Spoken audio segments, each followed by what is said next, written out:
चर्चा में आपका स्वागत है। कांग्रेस कह रही है कि वंदे मातरम की आड़ में आप छात्रों के मुद्दे को दबाने की कोशिश कर रहे हैं। ऐसा क्या हो गया वंदे मातरम में कि उसको गा करके इनके सबके पैर कांपने लग जाते हैं? पूरी कांग्रेस पार्टी थरथराने लग गई वंदे मातरम गाने से।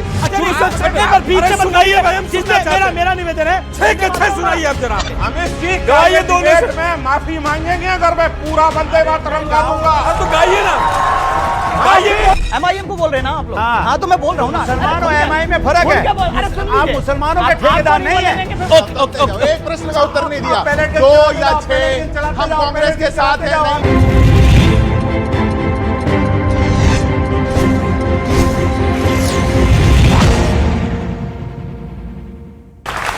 नमस्कार व्यूअर्स, मैं हूं अमीश देवगन और आप देख रहे हैं वीकेंड का सबसे भरोसेमंद कार्यक्रम।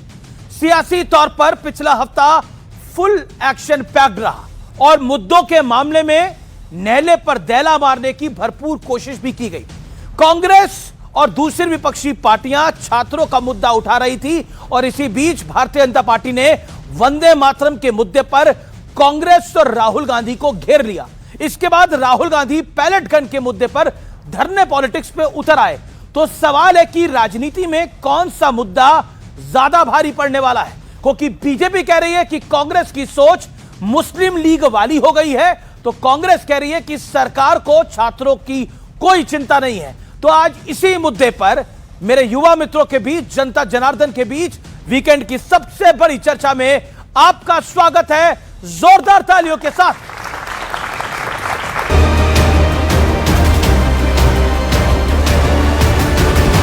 दुर्भाग्य की बात है कि आजादी के बाद भी, देश के टुकड़े होने के बाद भी वंदे मातरम को कभी मन से स्वीकारा नहीं गया।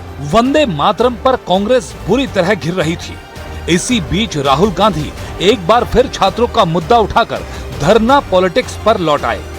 हिंदुस्तान में युवा पर गोली चलाई जा सकती है, मगर इस देश में अमित शाह की होम मिनिस्ट्री, दिल्ली पुलिस के लोग न्याय नहीं दिलवाने देंगे। ये बहुत दुर्भाग्य की बात है कि राहुल गांधी विपक्ष के नेता हैं, अराजकता की राजनीति करते हैं। आपको नियम कानून का कोई सम्मान नहीं करना राहुल गांधी। जो आपके मन में आएगा तो बस जहां जाके धरने पर बैठ जाएंगे। हमारी आशंका है और आरोप दोनों है कि वंदे मातरम पर फंस रहे हैं तो ध्यान कैसे बटाया जाए, तो अब ये अराजकता कर रहे हैं। लेकिन बीजेपी भी वंदे मातरम का मुद्दा छोड़ने को तैयार नहीं है और कांग्रेस पर बीजेपी के सियासी हमले की धार और तेज होती जा रही है। और यदि राष्ट्र गीत का सम्मान करने से कोई मना करता है तो उसकी देशभक्ति पर भी सवालिया निशान स्वाभाविक रूप से लग जाता है। वंदे मातरम के मुद्दे पर जानी मानी एक्ट्रेस शर्मिला टैगोर ने भी अपनी बात रखी है। वंदे मातरम के जो स्टैंजा है वो वंदना करते हैं मेनी गॉड्स। जो एक रिलीजन में विश्वास करते हैं उनके लिए मुश्किल है कहना कि वंदे काली, वंदे दुर्गा, वंदे, मुश्किल है। लेकिन बीजेपी सांसद और एक्ट्रेस कंगना रनौत को शर्मिला टैगोर का विचार पसंद नहीं आया और उन्होंने कहा, मैं वरिष्ठ अभिनेत्री शर्मिला टैगोर के विचार का सम्मान करती हूँ, लेकिन कला और कविता की इस तरह की संकुचित व्याख्या से हैरान हूँ। कंगना ने शर्मिला टैगोर से हिंदू मुस्लिम वाली मानसिकता से बाहर आने की अपील भी की है। इस बीच मौलाना साजिद रशीदी ने वंदे मातरम के मुद्दे पर समाजवादी पार्टी को घेर लिया है। समाजवादी का मुस्लिम मुखालिफ चेहरा एक बार फिर सामने आ गया है, जिसको मुसलमान 2024 में 36-37 सीटें लोकसभा की दे देते हैं। तो समाजवादी पार्टी और उसके प्रवक्ता क्यों बार बार टीवी पर कह रहे हैं कि नहीं, हमें कोई एतराज नहीं है। समाजवादी पार्टी का यही चेहरा 2027 में मुसलमान इसका जवाब जरूर देगा। तो आज इन तमाम मुद्दों पर जनता के बीच होगी देश की सबसे बड़ी बहस। तो चलिए जोरदार तालियों से अभिनंदन करिए हमारे तमाम मेहमानों का। सिद्धार्थ यादव भारतीय जनता पार्टी के प्रवक्ता हैं और मीडिया के को कन्वीनर हैं नयना वेले, आपका स्वागत है। आलोक शर्मा कांग्रेस पार्टी के वरिष्ठ नेता हैं, प्रवक्ता हैं, जोरदार तालियों के साथ अभिनंदन है। अनुराग उदरिया समाजवादी पार्टी के नेता हैं, प्रवक्ता हैं, अभिनंदन है।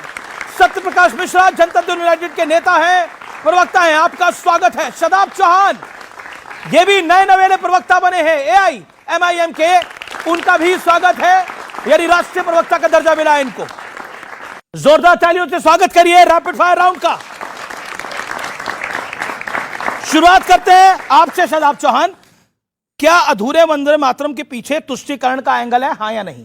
बिल्कुल निश्चित है, तुष्टीकरण का एंगल, अधूरे में भी पूरे में भी, दोनों में तुष्टीकरण है। ठीक है, क्या राहुल गांधी को छात्रों की वाकई चिंता है या सिर्फ कोरी सियासत हो रही है? नहीं, सबको चिंता होनी चाहिए, लेकिन दिल से होनी चाहिए, और दिल की चिंता जब है जब पूरे विपक्ष को एक साथ लेकर के नेतृत्व किया जाए। ठीक है, क्या आपको लगता है राहुल गांधी मोदी को हरा सकते हैं, हां या ना?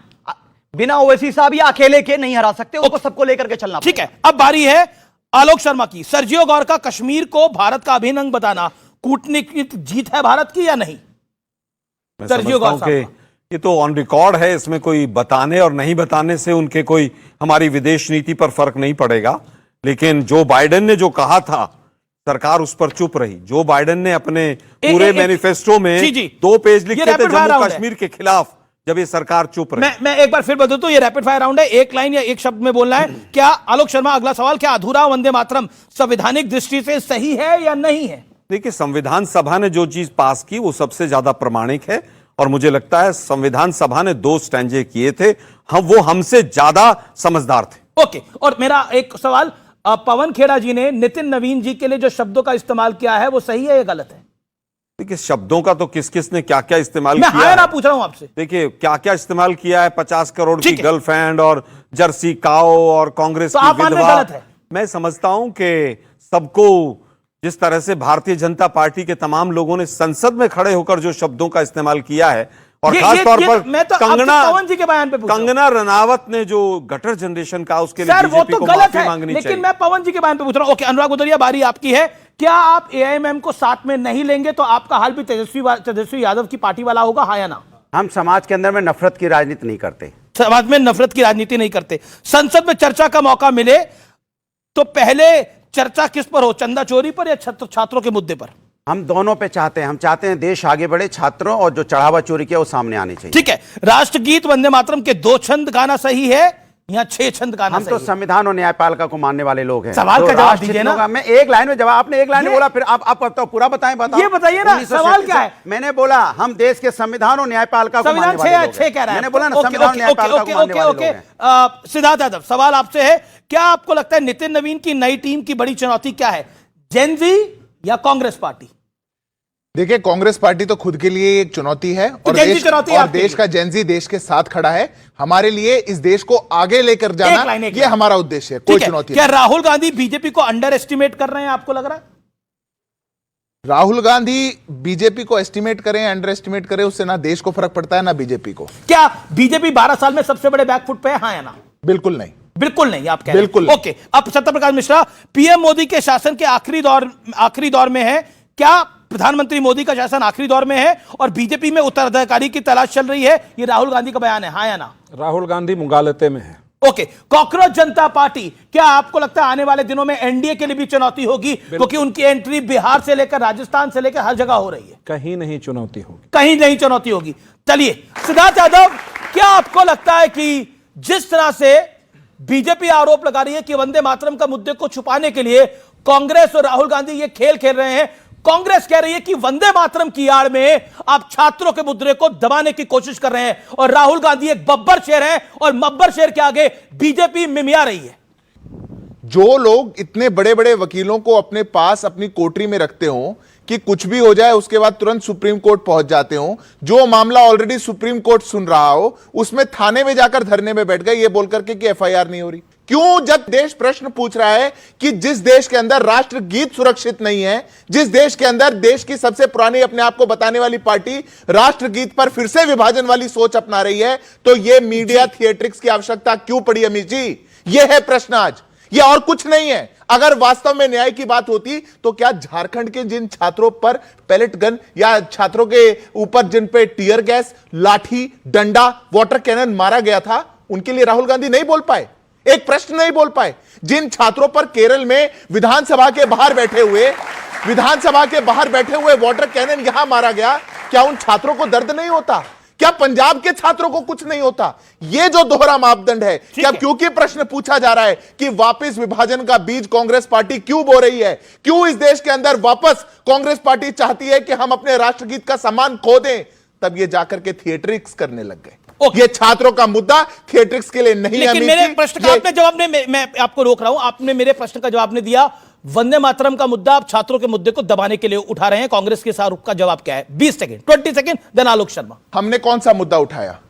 15 अगस्त को देश की राजधानी में वंदे मातरम का गायन होना हो और कांग्रेस पार्टी की मुखिया सोनिया गांधी 2 स्टैंजा के बाद ऐसे ऐसे करके उसको रुकवाने लग जाए, मुद्दा हमने उठवाया, इनने उठवाया?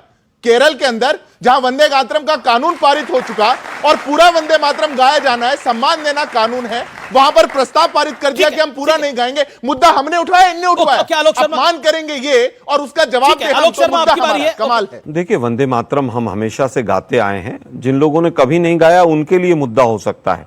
वंदे मातरम का इशू जो है वो पैलेट गन के बहुत बाद का है। पैलेट गन चली, हमारी छोटी बच्चियों के साथ किस तरह से अभद्रता हुई, दिल्ली पुलिस और सीआरपीएफ ने जो किया, उसका मुद्दा पहले से उठता चला आ रहा है। और इस मुद्दे से डरकर ही देश के प्रधानमंत्री और गृह मंत्री 22 दिन तक संसद में नहीं घुस पाए। तो मैं नहीं समझता हूं कि इन दोनों को जोड़ना सही नहीं है। और ये पहली बार नहीं, 10 तारीख हो, 13 तारीख हो, 17 तारीख हो, साहिल लोचव के परिवार के लोग और वकील 3 बार थाने जा चुके थे, किसी ने सुनवाई नहीं की। एक बच्चे की आंख चली गई, उसके शरीर के अंदर इतने पैलेट्स हैं। और ये रिपोर्ट हमारी नहीं है, ये एम्स की रिपोर्ट है। मुझे लगता है कि बीजेपी को अपने दिन भी याद करने चाहिए, बच्चों की बात सुननी चाहिए थी। बच्चों को आपने वायदा किया था कि आपके केसेस को वापस लेंगे, अभी तक केसेस वापस नहीं हुए। किसानों के आंदोलन के केसेस भी अभी तक वापस मैं जवाब लेता हूं, बीजेपी अपनी बात से जवाब लेता हूं। पलटेंगे तो राहुल गांधी को जाना पड़ेगा। जी जी जी, सिद्धार्थ यादव वो कहते हैं ये लोकतंत्र अराजकतावादी, इसमें क्या है? प्रश्न मेरा ये है, क्या राहुल गांधी फ्रंट फुट पे राजनीति कर रहे हैं, इसीलिए बीजेपी को थोड़ी चिंता हो रही है? नहीं, राहुल गांधी और अराजकतावादी तो अब एक ही शब्द हो चुके हैं। और मैं गंभीरता से इसलिए मैं बोलता हूं, गंभीरता से, जो नेता और प्रतिपक्ष का नेता बाहर जाकर के कहे कि वेस्टर्न कंट्रीज को हमारे देश में आना चाहिए क्योंकि हमारे देश की डेमोक्रेसी अब डेड हो चुकी, इंटरफेरेंस की डिमांड करे अमेरिका और यूके की, तो वो क्या देश के लोकतंत्र में मानेंगे? पहली बात। दूसरी बात, ये तो चलिए थिएट्रिक्स है, ये तो इसमें कुछ नहीं है। जिन लोगों को प्रश्न देना था 2 दिन से, पूरा देश उबाला मार रहा था, पूछ रहा था आपसे कि वंदे मातरम का आप इतना अपमान क्यों कर रहे हैं, ये तो थिएट्रिक्स किया। मैं पूछता हूं, जहां पूरे देश के अंदर कहीं कोई विषय हो जाए और राहुल गांधी प्रधानमंत्री के घर के बाहर, जिनके घर में 3-3 प्रधानमंत्री के घर के बाहर पहुंच करके, जहां मंत्री 2 मिनट बाद आ गए कि यहां सुरक्षा है, प्रोटोकॉल है, चीजों का ख्याल रखना है, आपसे बेहतर कौन जानता है, और वो वहां बैठ करके अपनी राजनीतिक रोटी सेकने लगे। अराजकतावादी नहीं कहेंगे तो क्या कहेंगे? क्या कहेंगे ऐसे लोग? जी। ये केवल और केवल अपनी साख बचाने के लिए कांग्रेस कह रही है कि राहुल गांधी बब्बर शेर है, वो डरने वाले नहीं। नहीं अमीश जी, मैं पूछ रहा हूं, नहीं डरने वाले तो बता दें क्यों वंदे मातरम से दिक्कत है? ठीक है, क्या अपमान है? ऐसा क्या हो गया वंदे मातरम में कि उसको गा करके इनके सबके पैर कांपने लग जाते हैं? पूरी कांग्रेस पार्टी थरथराने लग गई वंदे मातरम गाने से। अरे हमारी मां की वंदना है, भारत भूमि की वंदना है, उसको गाने में किसी दल को क्या दिक्कत हो सकती है? बब्बर शेर आज यही बता दें। ओके, वो कह रहे हैं क्या बब्बर शेर है? इस प्रश्न का जवाब भी दीजिए। पंडित नेहरू ने जिन्ना को चिट्ठी लिखी, हमारे पूर्व प्रधानमंत्री, पहले प्रधानमंत्री जी पंडित नेहरू जी ने चिट्ठी लिखी और कहा कि हम वंदे मातरम के 2 स्टैंजा ही अब गाएंगे कांग्रेस के अधिवेशन में क्योंकि आपका धार्मिक विरोध है। लेकिन अब तो ऐसा कोई विरोध नहीं है। अब क्यों वंदे मातरम के 2 स्टैंजा पर आपने प्रस्ताव पारित करवा दिया? और पहले केसी वेणुगोपाल जी ने बोला कि वंदे मातरम कोई विषय ही नहीं था, मतलब वो कंफ्यूजन था, सिर्फ चेयर लेके आनी थी। बाद में पता लगा, क्लैरिटी थी कि वंदे मातरम ही रोका गया उस दिन। देखिए, मुझे क्या आपको लगता नहीं है आपको बैकफुट पे डालता पॉलिटिकली?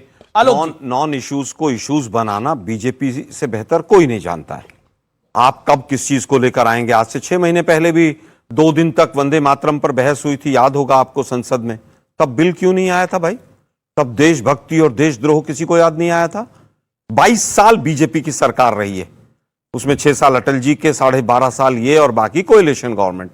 22 साल में वंदे मातरम के 2 स्टैंजा सरकार भी गा रही थी, हम भी गा रहे थे, ये भी गा रहे थे और अमीश देवगन भी गा रहे थे। तब 22 साल तक देशभक्ति थी और देशद्रोह नहीं था वो। क्योंकि अब बच्चों के ध्यान भटकाना है पेपर लीक से, मिड डे मील में क्या हो रहा है, स्कूलों की छत गिर रही हैं, बेरोजगारी चरम पर है, किस तरह से पैलेट गन से ध्यान भटकाया जाए, AK-47 से कैसे ध्यान भटकाया जाए। अब मैं कहूं कि एकनाथ शिंदे के यहां तो गया ही कुछ और गया है, इनके बीजेपी के यहां पर तिरंगे की जगह बीजेपी का फ्लैग होस्ट कर दिया गया है। मोदी जी रशिया में राष्ट्रगान गाते गाते चल दिए, तो क्या इनके सबके ऊपर FIR हो जानी चाहिए? नहीं, एक सेकंड, मैं एक मिनट सुनो ना भाई। आपने 1.5 मिनट बोला, मेरा काउंटर प्रश्न, एक सेकंड सिद्धार्थ यादव, एक सेकंड मैं आपको मौका दूंगा।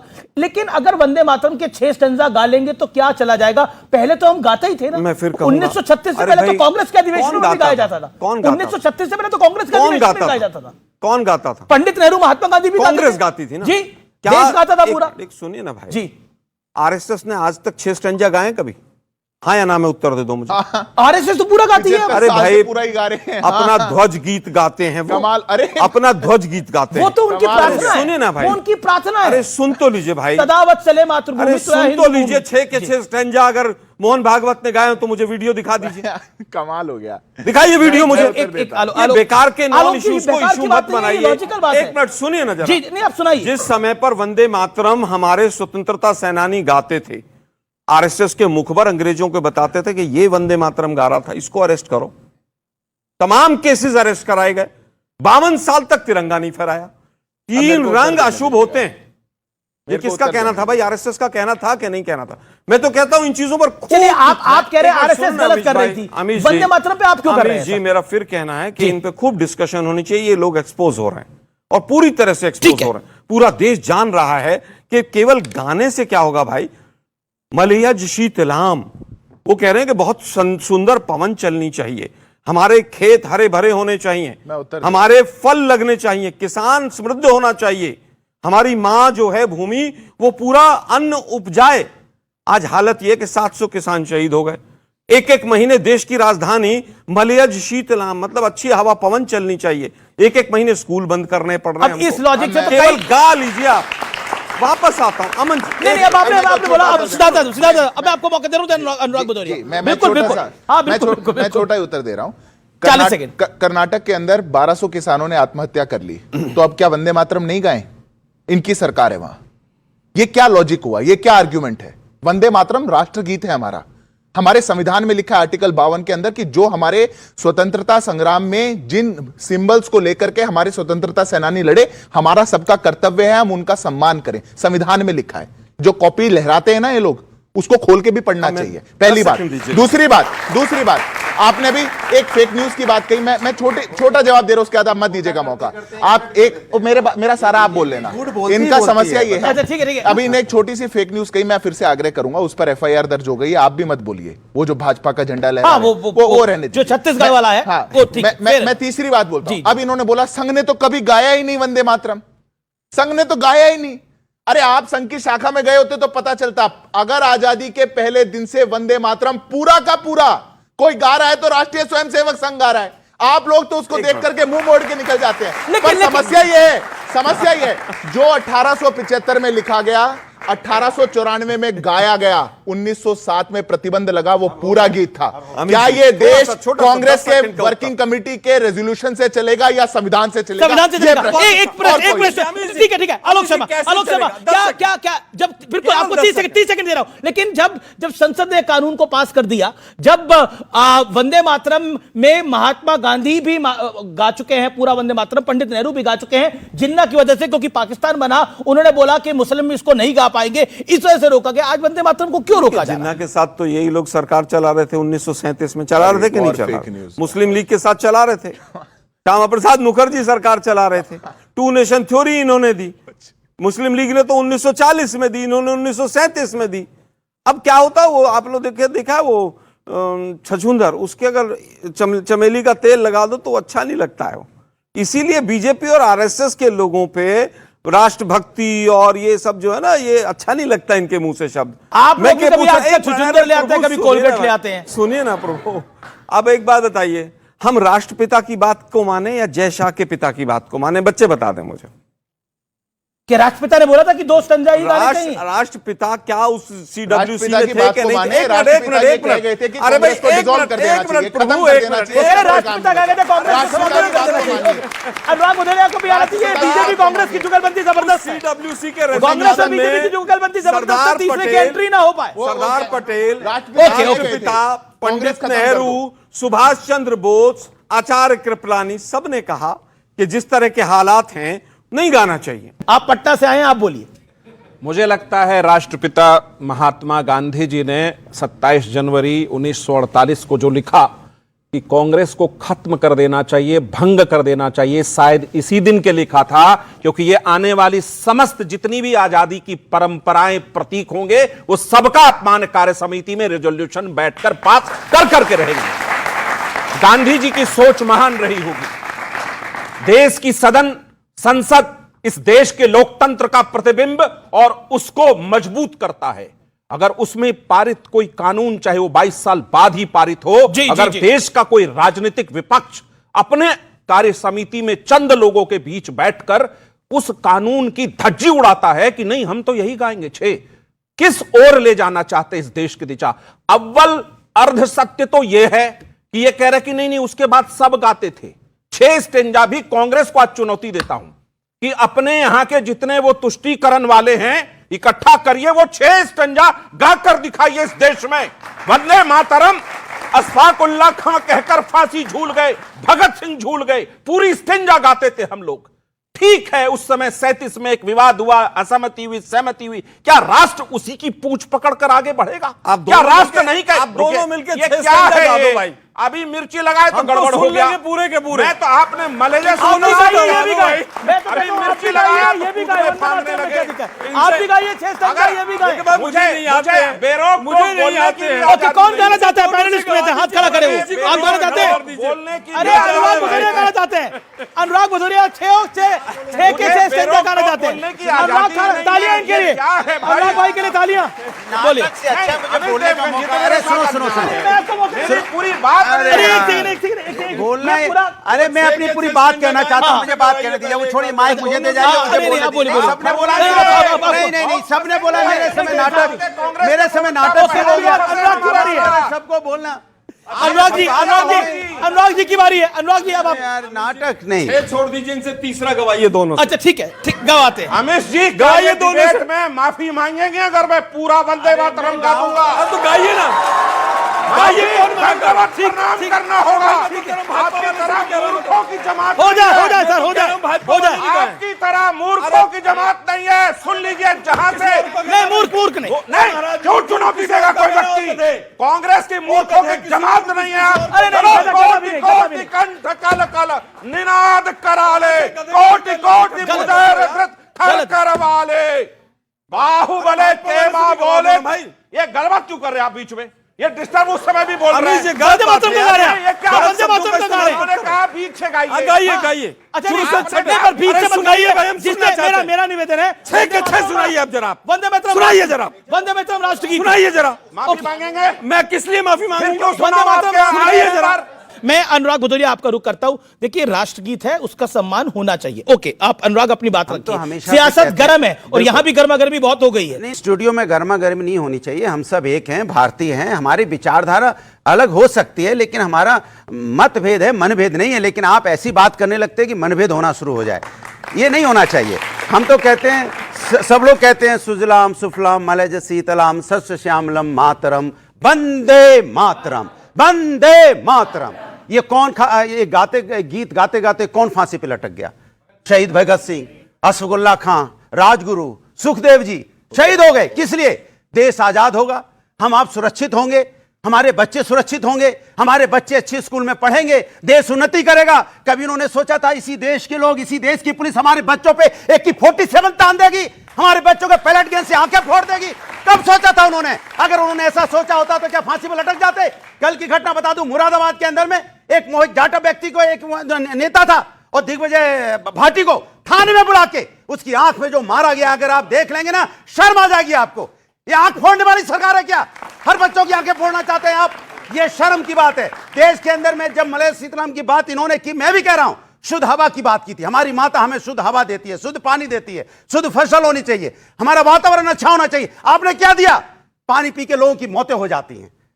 जहरीली हवा है, AQ कितना हाई होता है देखिए, आप सांसें फूलना शुरू हो जाती हैं। ये आपने दिया है। वंदे मातरम की बात करेंगे लेकिन उसके सार को नहीं अपनाएंगे। देखिए अनुराग, मेरा प्रश्न आपसे यह है, कांग्रेस ने तो स्टैंड लिया कि वो 2 स्टैंजा गाएंगे और 6 स्टैंजा नहीं गाएंगे। आपका स्टैंड कांग्रेस के स्टैंड के साथ मेल खाता है? क्या आप उसके साथ हैं या उसके खिलाफ है? मेरा सीधा सा बात है, अखिलेश जी का क्या स्टैंड है? सुन लीजिए, 2 या 6 पूरी बात कर लूं मैं। एक सेकंड, उनका जवाब आने दीजिए। ऐसे नहीं बोला, नहीं, वो आपके बीच में नहीं बोले, आपके बीच में नहीं बोले। मैंने आपको बोला, हम देश के संविधान और न्यायपालिका को मानने वाले लोग हैं। हम भारतीय जनता पार्टी वाले नहीं हैं। हम कहते हैं कि आप वंदे मातरम सभी गाते हैं, हम लोग तो गाते ही हैं, पूरा गाते हैं, पूरा गाते हैं। मेरी बात, अब बात पूरी होने दीजिए। पूरा गाते हैं ना। उसके बाद कानून क्या आया? कानून की बात कर ले, संविधान को मानने वाले लोग हैं ना। संविधान में है कि भाई जो नहीं गाना चाहता है या नहीं गा रहा है, खड़े होकर सम्मान करेगा। आप मान नहीं कर सकते। मेरी बात सुनने दे, बात बोलो, मैं तो संविधान की बात करता हूं। जो संविधान में मैं मानूंगा, जो कानून में मैं मानूंगा। हम भारतीय जनता पार्टी की तरह नहीं, हम संविधान और कानून को मानने वाले लोग हैं। संविधान और कानून में जो होगा हम उसको मानेंगे। हमने कहा अगर कोई नहीं गा रहा है, कोई व्यक्ति अगर नहीं गाना चाहता है या नहीं गा रहा है, नहीं आता है, लेकिन उसकी जिम्मेदारी बनती है खड़े हो जाइए आप उसका सम्मान कीजिए। ये तो आप कर सकते हैं, लेकिन आप क्या चाहते हैं? आप क्या चाहते हैं? आप इशू बना रहे हैं। आप नहीं, अब तिरंगे को कोई सम्मान नहीं दे रहा, तिरंगे का कोई सम्मान नहीं करा तो कैसे ही आप बात बोलेंगे? करता ही हूं। नहीं तो आपकी बात नहीं हो रही ना, मैं आपकी पार्टी की बात कर रहा हूं। यहाँ पर आपकी पार्टी का स्टैंड क्या है? अखिलेश जी का स्टैंड क्या है? अखिलेश जी का, देखिए अनुराग भाई, माता का बच्चा परेशान है, अनुराग गुजरिया बदल रहे हैं। अब अनुराग गुजरिया यहाँ भूखे मर रहे हैं, किसान आत्महत्या कर रहा है। ये वंदे मातरम अनुराग, अब आप गोल पोस्ट बदल रहे हैं बड़ी स्मार्टली को। अनुराग, अब जब आप तेज तेज बोलने लगते तो गड़बड़ हो रही है। अनुराग शांति, एक प्रश्न का उत्तर नहीं दिया। 2 या 6 हम कांग्रेस के साथ है, नहीं है, पूरा गाएंगे नहीं, कोई बात नहीं, पूरी जलेबी चलते जाओ। चलिए अब एक सेकंड, अरे उन्हें भी आने दीजिए, आधा घंटा हो गया है, उन्हें भी आने दीजिए। ओके, आपको शादाब चौहान समझ में आया? आप भी अपनी पार्टी के राष्ट्रीय प्रवक्ता अब हो गए हैं पिछले 2-3 महीने से। आपको समझ में आ रहा जो राजनीति चल रही है? क्या आपको लगता है बीजेपी वंदे मातरम को लेकर राजनीति कर रही है या कांग्रेस कर रही है या सपा अपना खेल खेल रही है पूरे? नहीं, देखिए वंदे मातरम को लेकर के और राहुल जी के धरने पर आपका क्या कहना है? हमारा पहले दिन से, मैं उस पर भी आऊंगा, वंदे मातरम पर पहले दिन से हमारा स्टैंड बिल्कुल क्रिस्टल एंड क्लियर है कि हम रेस्पेक्ट करते हैं, सम्मान करते हैं। अगर कोई पढ़ेगा हम सम्मान में खड़े हो जाएंगे। लेकिन वंदे मातरम का ना हम 1 स्टैंजा गाते हैं, ना आधा गाते हैं, ना 6 गाते हैं, ना 2 गाते हैं, ना हमें याद है, ना याद करने की कोई इच्छा है। मैं जय हिंद हिंदुस्तान जिंदाबाद बोलता हूं, मैं नेशनल एंथम बोलता हूं, तो मेरे नेशनलिज्म को टेस्ट कोई एक गाने से नहीं किया जा सकता है। और बीजेपी के लोग के समर्थित ऑर्गेनाइजर जो है वो ये कहता था ये तो एंटरटेनमेंट का पात्र बताया गया था जनगण मनगण को। और कौन सा रेजोल्यूशन है? सबसे बड़ी प्रॉब्लम मुझे बीजेपी से के साथ साथ कांग्रेस और समाजवादी पार्टी से ये है कि ये लोग क्लियर क्यों नहीं कर देते हैं कि भाई जिसको पढ़ना है पढ़े, नहीं पढ़ना है पढ़े। ये कहते हैं हम तो पढ़ते हैं। अरे भाई ये बताइए कि मेरा जो बिलीफ है वो तौहीद मेरे मजहब की बुनियाद है और आर्टिकल 25 उसको प्रोटेक्ट करता है। तो आर्टिकल 25 से बढ़कर के क्या हो जाएगा? देश पहले या मजहब पहले? मेरी 2 आंखें, दोनों मेरे लिए महत्वपूर्ण है। किसी देश पहले या मजहब पहले? मेरे लिए दोनों महत्वपूर्ण है। देश ही पहले होगा। मैंने बताया ना, आर्टिकल 25 पहले या 51 पहले? बता दीजिए मुझे। फंडामेंटल राइट, हमारा भारत का संविधान दुर्गा से, देवी से शुरू नहीं होता है, वी द पीपल से शुरू होता है, लिबर्टी ऑफ थॉट है। और भारत की पहचान सुन लीजिए, भारत के अंदर कोई मेजॉरिटी फेथ को मानना नेशनलिज्म नहीं हो सकता। सर 10 सेकंड दीजिए। मेजॉरिटी फेथ को मानना मेरे लिए कंपल्शन नहीं हो सकता। क्या जो नारा लगा करके, नारा तकबीर अल्लाहू अकबर नारा लगा करके कारगिल की लड़ाई जीती गई, तो फिर उसको भी आप सब पे इंपोज करेंगे? जो काले पानी की सजा जो पाए उलमा इकराम, जो जिहाद का फतवा दिया, क्या वो नेशनलिस्ट नहीं रह जाएंगे? मैं सिर्फ इतना कह रहा हूं कि इस मामले में कांग्रेस और सपा को भी क्लियर स्टैंड करना चाहिए। बीजेपी का तो क्लियर है, वो तो ये मानते हैं कि बोलना पड़ेगा, वो तो टेस्ट लेकर बैठे हैं, भले ही उनके पूर्वजों ने नहीं गाया हो। लेकिन आज कांग्रेस और समाजवादी पार्टी, इनके सांसद मैं मोहिबुल्लाह नदवी साहब क्या गाएंगे नहीं गाएंगे मुझे बता दीजिए। और राहुल जी को पैलेट गन की याद आई, उन्हें जाना चाहिए, छात्रों का मसला है। लेकिन 6200 कश्मीरियों पर पैलेट गन का इस्तेमाल हुआ, पत्रकारों पर मीर जावेद, एजारदार, वसीम, इनको भी पैलेट गन का इस्तेमाल हुआ। राहुल गांधी जी कितनी बार गए हैं? हमारे विषय पर नहीं जाएंगे, और जहां जाएंगे फिर तो लाभ पहुंचाएंगे ना उधर। किसको लाभ पहुंचाएंगे राहुल गांधी जी? अगर ऐसे जाएंगे तो बीजेपी का लाभ होगा। जाइए तो सबके लिए जाइए भाई, मेरे लिए भी जाइए, आप कश्मीरियों के भी लिए जाइए। कश्मीरी हमारे हैं, कश्मीर भी हमारा है, कश्मीरी भी हमारे हैं, कश्मीरियत भी हमारी है। जी, राहुल गांधी वो कह रहे जा रहे हैं तो बीजेपी को लाभ कर रहे हैं। देखिए, वो उनकी सोच हो सकती है, उनको लाभ बीजेपी को पहुंचाने की आदत हो गई है, उनको वही दिखाई देता है। वो कह रहे टीम आपकी है, ओवैसी साहब की पार्टी की टीम आपके साथ है। पूरा देश जानते हैं, मैंने थोड़ा सा कहा टीम शब्द, इन्होंने कहा, बच्चे हंस पड़े, इतने में चिल्लाने लगे, वो बच्चे हंस पड़े, दोनों मिलकर वापस आता हूं। देखिए, शुद्ध जल की बात हुई, इंदौर में 32 बच्चे और लोग मर गए गंदा पानी पी के, जहरीला पानी पीकर। एक क्लर्क भी अकाउंटेबल नहीं है, इतने पेपर आउट हो गए, एनटीए का एक चपड़ासी भी अकाउंटेबल नहीं है। शहीद भगत सिंह जो वंदे मातरम कह के फंदा चूम गए, उनके नाम पर जब चंडीगढ़ का एयरपोर्ट रखा गया तो भाजपा ने 8 साल तक उसका विरोध किया। दुर्भाग्य यह है कि आज आप कह रहे हैं कि साहब ये तो संसद से पास हो गया। अरे भाई, संसद तो अपने पास किए बिलों को भी बदलती है। ओके, क्या बदलती नहीं है? जवाब सीधा था। क्या 3 कृषि कानून पास मोदी जी ने किए, ओके, और उनको वापस ले लिया, तो क्या मोदी जी देशद्रोही हो गए? हम तो नहीं कहेंगे। एक आरोप यह भी लग रहा है कि आप कॉम्युनल एजेंडे के लिए वंदे मातरम के 6 स्टैंजा गाना गवाना चाहते हो, यह आरोप लग रहा है। अमीश जी, अशफाक उल्लाह खान कम्युनल थे क्या, या भगत सिंह कम्युनल थे, या अब्दुल हमीद कम्युनल थे? कौन था कम्युनल? मैं पूछ रहा हूं, एक प्रश्न पूछता हूं मैं, जिसको रविंद्रनाथ टैगोर ने 1894 में पूरा गीत गाया, पहली बार उसको सुर दिया, वो कम्युनल थे क्या? क्या वंदे मातरम भी बहस का विषय हो सकता है इस देश में? ये कोई बहस का टॉपिक है? हमने कहा 150वां वर्ष हम वंदे मातरम का बना रहे हैं, जब से वो लिखा गया। हम अपने स्वतंत्रता सेनानियों को ट्रिब्यूट दे रहे हैं। वो कह रहे 22 साल से आपकी सरकार थी, तब तक क्यों नहीं? मैं वही उत्तर दे रहा हूं। हम 150वां वर्ष मना रहे हैं, हम ट्रिब्यूट दे रहे हैं। सरकार ने कहा, मैंने आपके बीच में नहीं किया था, मेरे को यही काम आता है करना, मेरे को आपसे बेहतर आता है ये काम करना, मैं आपसे बेहतर आता है। पहले कब गाया गया ये बता दे, हमको एक शब्द नहीं बोलेंगे। कौन सा पहले गाया गया? क्वेश्चन ही नहीं समझ में आता, क्या पूछ रहे हैं? मातरम पहली बार कब गाया गया था? अरे 1894 में पहली बार गाया गया, 1875 में लिखा गया, 1907 में प्रतिबंध लगा और 37 में कैची काट के आपने आधा कर दिया। ये था इतिहास। आ गया समझ में? इसके मतलब समझ, अब क्यों बोल रहे हैं? इनका कोई योगदान नहीं है आपके बीच में। आपके सवाल का जवाब दीजिए तो साथ रहिए ना। ना गाना गाने में, ना उसको लाने में इनका कोई योगदान नहीं है। ये कोई तरीका नहीं हो क्या पता, बना बनाया घर में जाते हैं। आपका नाम सवाल दोनों? मेरा नाम तलहा इमरोज खान है जी। मैं अमीश जी ये समझता हूं कि भाजपा और कांग्रेस दोनों मिलकर हमें बेवकूफ बना रही है, इस जनता को बेवकूफ बना रही है। वो 2 स्टैंजा करके मुस्लिमों की राजनीति कर रहे, ये 6 स्टैंजा करके हिंदुओं की राजनीति कर रहे। बात तो ये होनी चाहिए ना कि मलिया जे शीतलम, अरे हमें साफ हवा मिले, हमें साफ खाना मिले, बच्चों की रक्षा हो, तो आप लोग दोनों राजनीति पे उतरे हुए हैं। राजनीति कर रहे हैं। ओके, और सवाल किसका है? और सवाल किसका? क्या सवाल है आपका? मेरा नाम फेरी है। मेरा सवाल ये है, अगर इतनी सीरियसनेस से ये सब पॉलिटिक्स मुद्दे आते हैं, अगर इतनी सीरियसनेस से ग्राउंड लेवल पर एजुकेशन के लिए बात की जाए, तो अब तक बहुत ज़्यादा हम आगे बढ़ चुके थे। ओके, एजुकेशन के लिए बात की रही। मैं आपको 3 उदाहरण देता हूं, अर्जेंसी आप चेक कर लीजिएगा। दिल्ली के अंदर शिक्षा पर कुछ बात हुई, 4 दिन के अंदर देश का सबसे कठोर कानून आ गया पेपर लीक पर। झारखंड में 17 दिन से बच्चे पिट रहे हैं, बात करने तक नहीं गई कांग्रेस की सरकार। बिहार के अंदर एक आंदोलन शुरू हुआ कि नोटिफिकेशन क्यों नहीं आ रही, दूसरे दिन आ गई।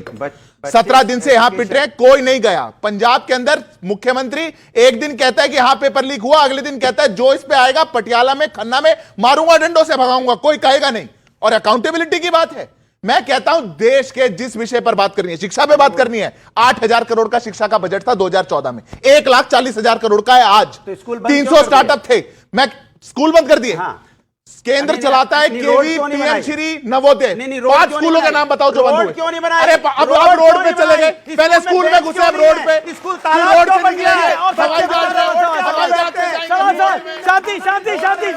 शांति। और ये सवाल, ओके, सवाल। सर, मेरा नाम आकाश कुमार है। मेरा स्पष्ट सवाल बस यही है कि कांग्रेस पार्टी हमेशा ये कहती है कि हम स्वतंत्रता, हमारा जो संग्राम हुआ था उसकी विरासत की बात करती है कि भाई हमारे लोग थे उसमें, हम पोस्टर थे, ठीक है, उस विरासत की वो बात करती है। तो वंदे मातरम पे मैं एक छात्र ये सोच के कंफ्यूज हो रहा हूं कि कांग्रेस पार्टी का स्पष्ट रुख क्या है।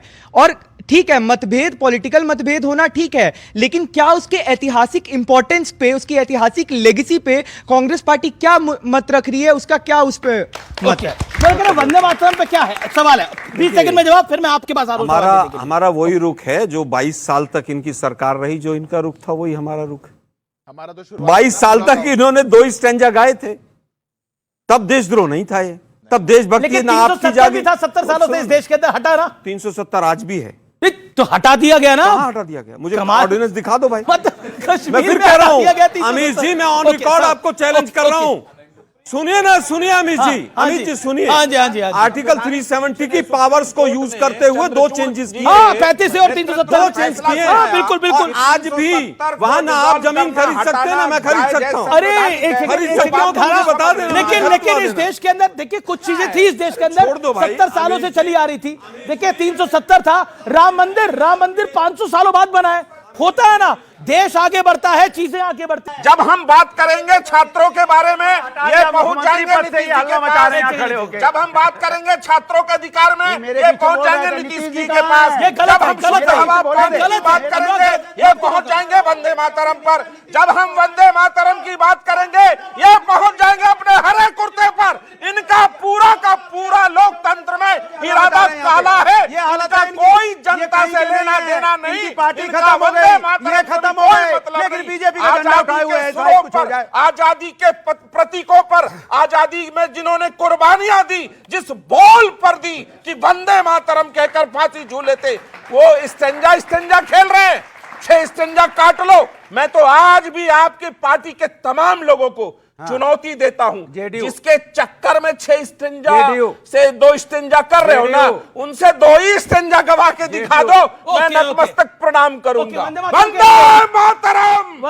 ओके, आप वंदे मातरम के 2 स्टेंजा गा पाएंगे? नहीं, ना मुझे 2 याद है, ना मुझे 1 याद है, और ना मेरी याद करने की कोई इच्छा है, ना कोई बाध्यता है संविधान में।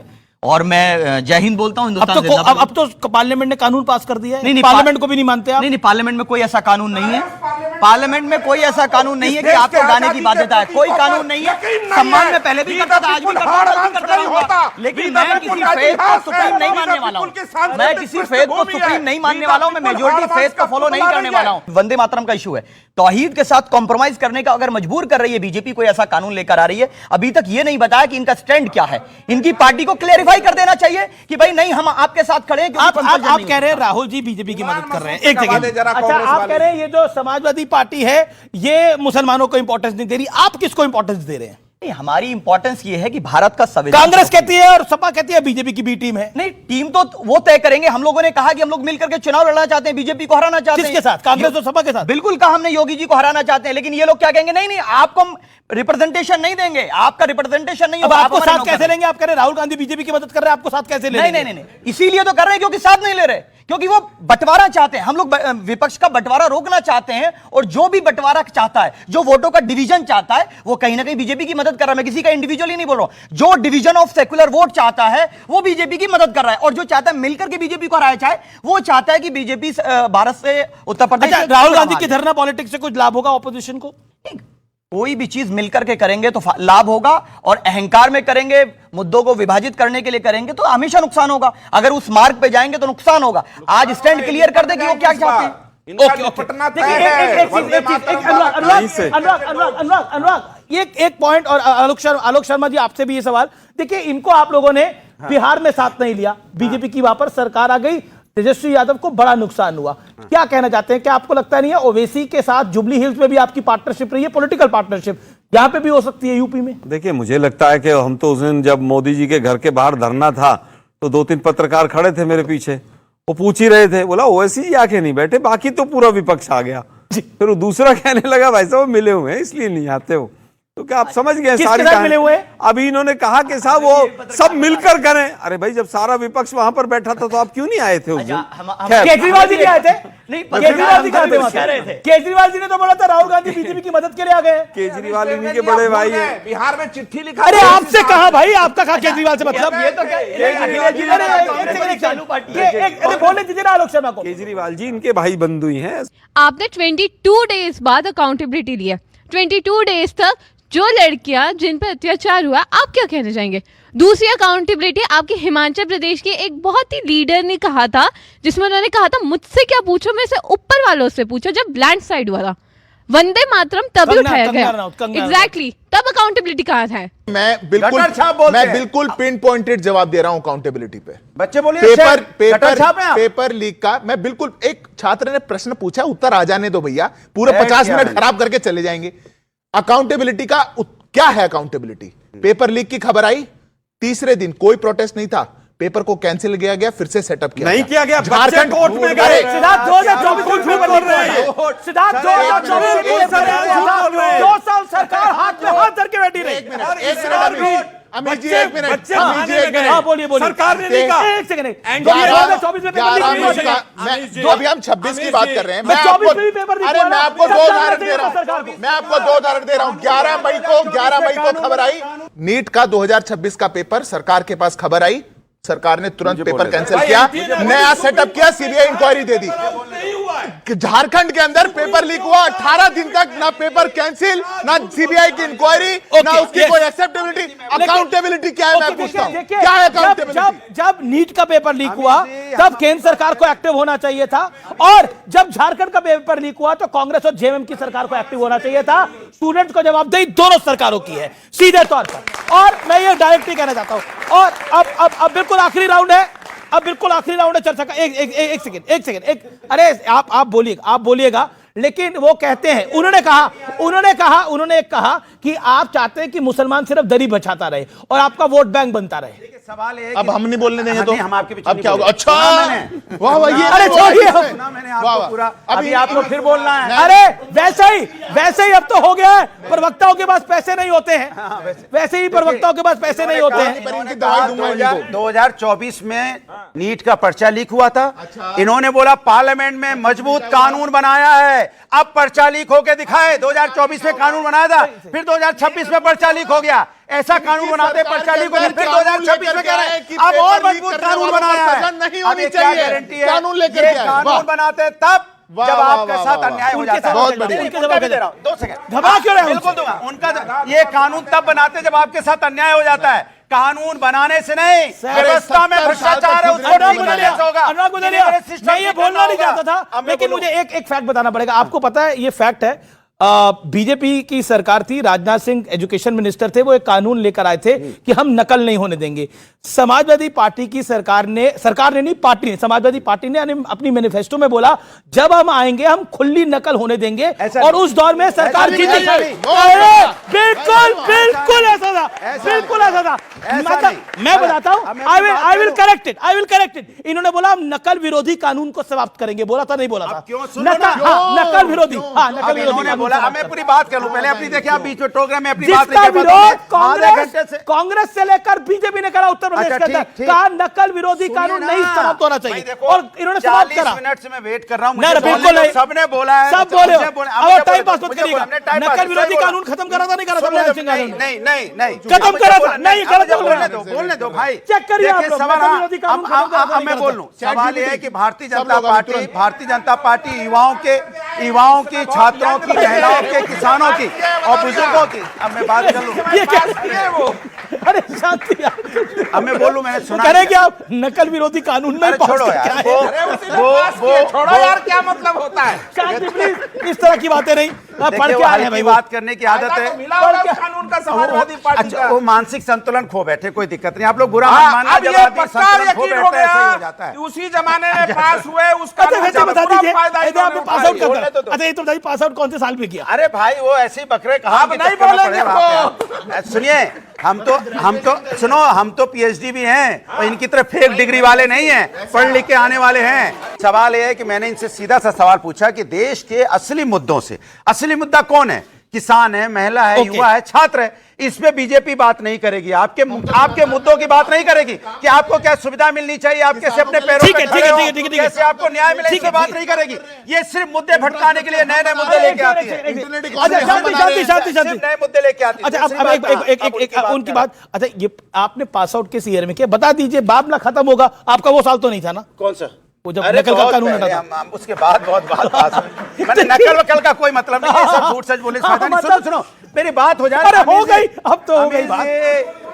अरे ठीक है, अब ठीक है, एक सेकंड, हाँ उनकी बात करो, एक लाइन बोलने नहीं दिया। अरे बोलिए।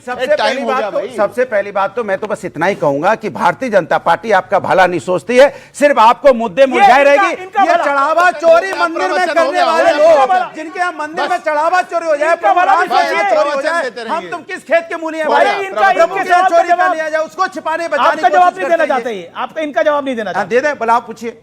अरे पूछ तो चुका हूं 4 बार। पूछे ना दोबारा, भटका दिया था उन्होंने। अरे भटका दिया था, कमाल है। आप मुझे भटका रहे हैं, पूछिए। आप मुझे फ्रस्ट्रेट कर रहे हैं। चौथी बारी पूछकर कि क्या सवाल पूछे, सवाल। अब उन्होंने पूछा था कि आप चाहते हैं कि मुसलमान सिर्फ आपका वोट बैंक बनता रहे, दरी बिठाता रहे। देखिए, इनका ये तुष्टीकरण की ये जो है समाज के अंदर में नफरत की राजनीति करते हैं इनकी पार्टी, और ये नफरत की राजनीति करके इनको फायदा पहुंचाने की कोशिश करते हैं। ये उनके पीछे से मदद करते हैं। ये मदद करने वाले लोग हैं। ये सिर्फ मदद करने के लिए इनका काम करते हैं। जहां जहां बीजेपी को जिताना है वहां पहुंच जाएंगे, वहां अपना हेलीकॉप्टर उतार देते हैं। बीजेपी को जिताना है। भाई शांति रखिए। ओके। नहीं, हम लोग बड़े खराब हैं क्योंकि हम लोग इनके साथ मिलकर, सुन लीजिए, एमआईएम को बोल रहे हैं ना आप लोग। हाँ, तो मैं बोल रहा हूँ ना, मुसलमान और एमआई में फर्क है। आप मुसलमानों के ठेकेदार नहीं है। आप मुसलमानों के ठेकेदार नहीं है। ठेकेदार कौन है? आप ठेकेदारी मत कीजिए। अच्छा, इनको आप बीजेपी के ठेकेदार हैं। आप बीजेपी के ठेकेदार हैं। इनको बुरा इसलिए लगा, इनको बुरा इसलिए लगा, ये बोलने नहीं देंगे। बीजेपी के देखो, बोलने नहीं देंगे। जिताने के लिए समाजवादी पार्टी की सच्चाई है कि देखो बोलने नहीं देंगे, क्योंकि ये जानते हैं कि मुसलमान का काम तो है हमें वोट देकर के गुलामी करने। सवाल कैसे कर रहा है? ये सवाल ही है। अरे क्यों मैं मुसलमान नहीं हूं? भाई मैं मुसलमान नहीं हूं क्या? मैं मुसलमान नहीं हूं। पार्टी के सदस्य, पार्टी के प्रवक्ता हो, आप मुसलमानों के ठेकेदार नहीं हो। दूसरी बात ये है कि आप बता दीजिए कि जो व्यक्ति कहता है कि मुसलमानों की महिलाओं को कब्र से निकाल कर रेप करेंगे, वो आपकी पार्टी में क्या कर रहा है? जो व्यक्ति कहता है मुस्लिम महिलाओं को कब्र से निकाल कर रेप करेंगे, वो इनकी पार्टी में क्या कर रहा है? बता दीजिए। एक धरना प्रदर्शन बता दीजिए जब मुसलमानों पर अत्याचार हुआ, जो आपने किया हो। एक फोटो दिखा दें, मैं चुनौती के साथ कह रहा हूं, ये झूठे मसीहा, एक फोटो दिखा दें कि अखिलेश जी और ठीक है। चर्चा को यहीं समाप्त करते हैं। चलिए, आप तमाम लोगों का शुक्रिया। तो फिलहाल आज की इस चर्चा को यहीं समाप्त करते हैं। आप सबने इस कार्यक्रम को देखा। जय हिंद, वंदे मातरम।